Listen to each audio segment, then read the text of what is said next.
അവടാമനയ്ക്കൽ ഗോപാലൻ എന്ന ആനയുടെ കഥയാണ് ഇനി പറയാൻ പോകുന്നത്.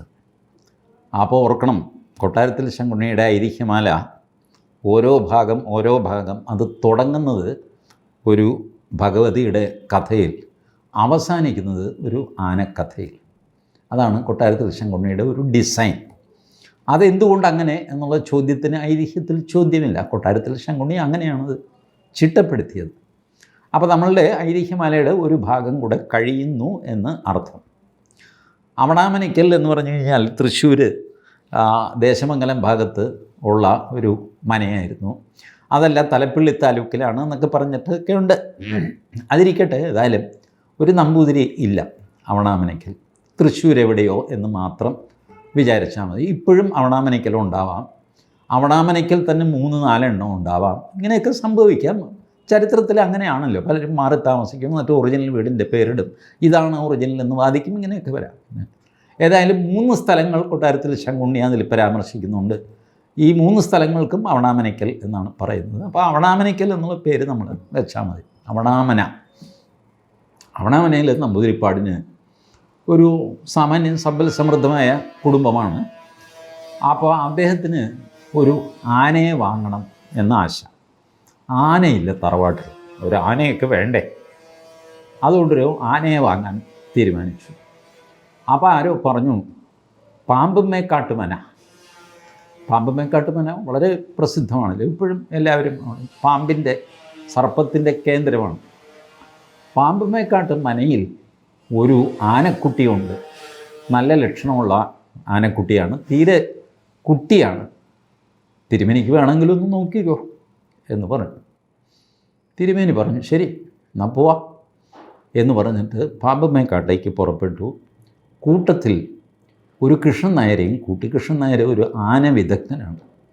ആനയെ കണ്ടു കഴിഞ്ഞാൽ ഇതിനെ വാങ്ങിച്ചാൽ എന്താവും കുടുംബത്തിലെ സ്ഥിതി, ഇവൻ പറഞ്ഞാൽ കേൾക്കുന്നവനാണോ, അനുസരണയുള്ളവനാണോ, ഇടയുന്നവനാണോ, ഭ്രാന്ത് കയറുന്നവനാണോ, ഇങ്ങനെയൊക്കെയുള്ള മതപ്പാടുണ്ടാകുന്നത്. അപ്പോൾ ഇതൊക്കെ ഈ ലക്ഷണങ്ങൾ നോക്കി കൃഷ്ണൻ നായർക്കറിയാം. ഹീസ് ആൻ എക്സ്പെർട്ട്, മാതംഗശാസ്ത്രം പഠിച്ച ആൾ എന്ന് വിചാരിക്കുക.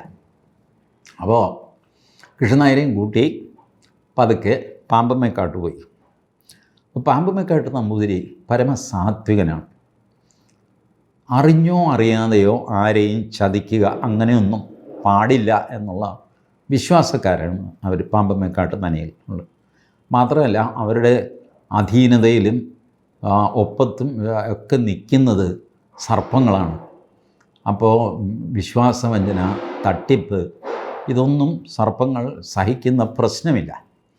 അപ്പോൾ അതുകൊണ്ട് സത്യവിരുദ്ധമായ ഒന്നും തന്നെ പാമ്പുമേക്കാട്ട് മന നമ്പൂതിരിമാർ ചെയ്യില്ല എന്നാണ് വിശ്വാസം.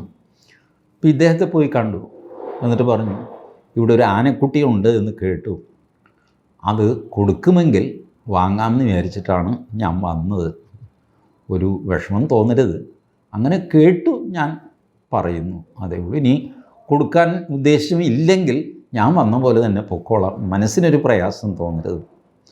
അപ്പോൾ പാമ്പുമേക്കാടൻ പറഞ്ഞു, അല്ല ഞാനിത് കൊടുക്കാൻ തന്നെയാണ് വെച്ചിരിക്കുന്നത്, പക്ഷേ നിങ്ങളൊരു നല്ല മനുഷ്യനാണ്, നിങ്ങളെ ചതിക്കാൻ, നിങ്ങളെ എന്നല്ല ആരെയും ചതിക്കാൻ എനിക്ക് ഉദ്ദേശമില്ല. എന്തുകൊണ്ടാണ് ഞാൻ ഈ ആനക്കുട്ടിയെ വിൽക്കുന്നത് എന്ന് നിങ്ങൾ അറിഞ്ഞിരിക്കണം. ഒരാന എനിക്ക് ആവശ്യമാണല്ലോ. പാമ്പുമേക്കാട്ട് മനയിൽ ഒരു ആന നിന്നാൽ ഒരു ഐശ്വര്യമല്ലേ. ലക്ഷണമൊത്ത ഒരു കുട്ടിയാനയാണ്.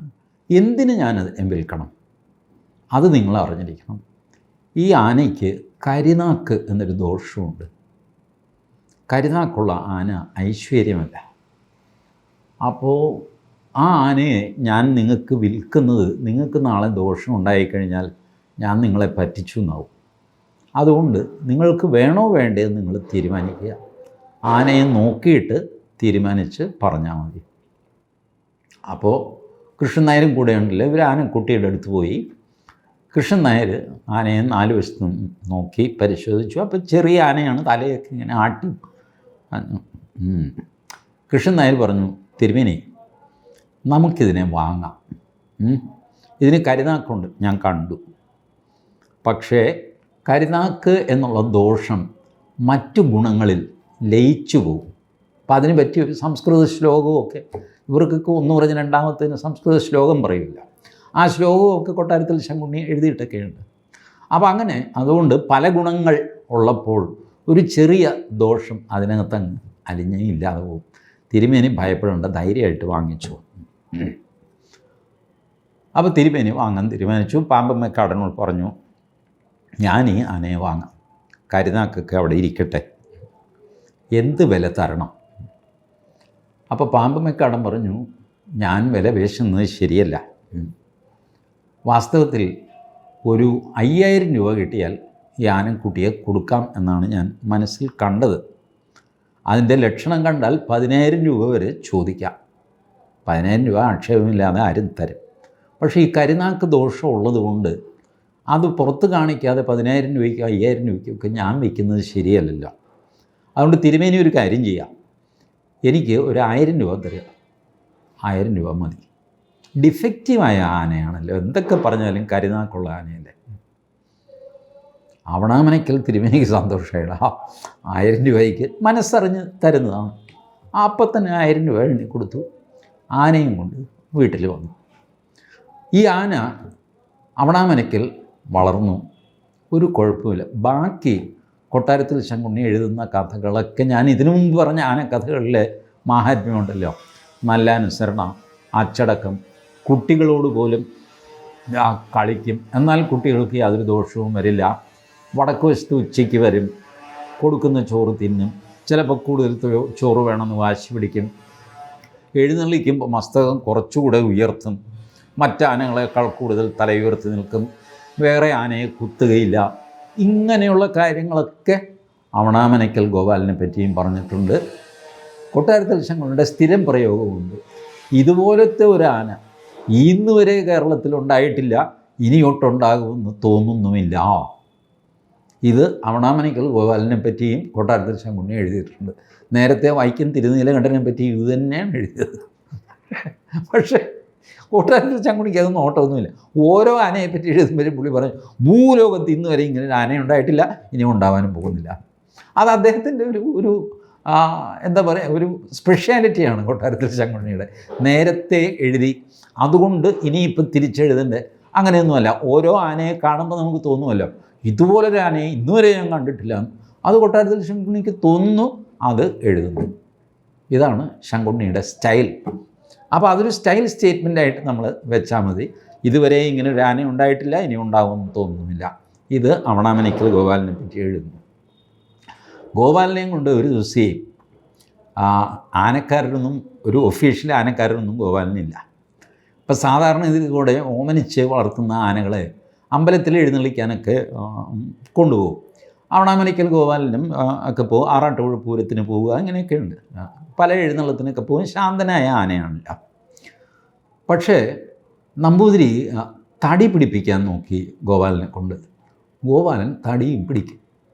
സാധാരണ എഴുന്നള്ളത്തിൻ്റെ ആനയെ കൊണ്ട് തടി പിടിപ്പിക്കാറില്ല, തടി പിടിപ്പിക്കുന്ന ആളിനെ എഴുന്നള്ളത്തിനും കൊണ്ടുപോകാറില്ല. രണ്ട് ഡിസിപ്ലിനാണില്ല.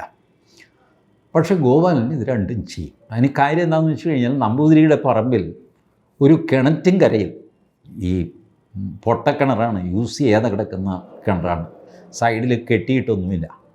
ഇതിൻ്റെ സൈഡിലായിട്ട് ഒരു പ്ലാവ്, നല്ല തകർപ്പൻ പ്ലാവ് നിൽക്കുന്നു.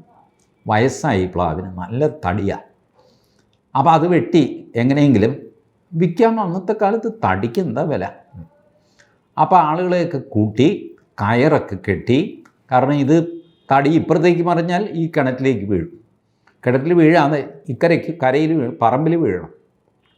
തടിയൊക്കെ കെട്ടി വെട്ടിയെങ്കിലും ഇവരുടെ കാൽക്കുലേഷൻ തെറ്റിയിട്ട് ഈ സാധനം തടി അങ്ങോട്ട് കിണറ്റിലേക്ക് ഇറങ്ങി അവിടെ ഇങ്ങനെ നിന്നു. എന്തു ചെയ്യും, എത്ര വലിയ തടി. എന്നാൽ ഉപേക്ഷിക്കാമെന്ന് വെച്ചാൽ മനസ്സും വരുന്നില്ല, കാരണം വലിയ ഉരുപ്പടി കിട്ടുന്ന നല്ല തടിയൻ പ്ലാവാണ്.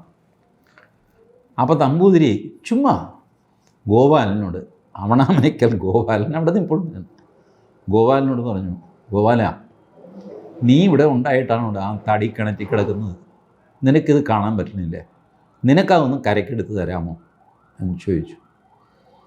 ഗോപാലൻ പതുക്കെ ഈ കിണറ്റിൻ്റെ കരയിൽ പോയി ആദ്യം കിണറ്റിന് ചുറ്റും കാല് വെച്ച് ചവിട്ടി നോക്കി. എങ്ങനെയുണ്ട്, കിണർ തന്നെ കൊളാപ്സായി അവസാനം തടിയുടെ കൂടെ ഗോപാലനും കൂടെ ഇരുന്ന് പോകില്ല.